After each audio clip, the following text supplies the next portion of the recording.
37ನೇ ಪ್ರಶ್ನೆಯನ್ನ ಗಮನಿಸಿ.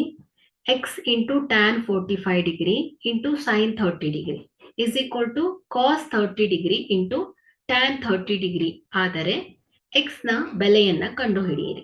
ಸೊ ಇದನ್ನ ಎಕ್ಸ್ ಇಂಟು ಟ್ಯಾನ್ 45 ಡಿಗ್ರಿ ಏನ್ ಹೇಳಿ 1 into sine 30 degree 1/2 is equal to cos 30 degree ಏನಾಗುತ್ತೆ √3/2 ಅಲ್ವಾ.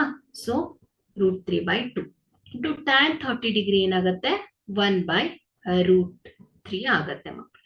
ಸೊ ಇದೇನ್ ಬರುತ್ತೆ x into 1 into 1 x/2 is equal to √3 cancel ಆಗುತ್ತೆ. So 1/2. So x is equal to 2/2. So 2 1 2 1. So x is equal to 1 ಬರುತ್ತೆ. So ಹಾಗಾಗಿ ಇಲ್ಲಿ ಎಕ್ಸ್ ನ ಬೆಲೆ ಏನಾಗುತ್ತೆ 1 ಆಗುತ್ತೆ ಮಕ್ಕಳು.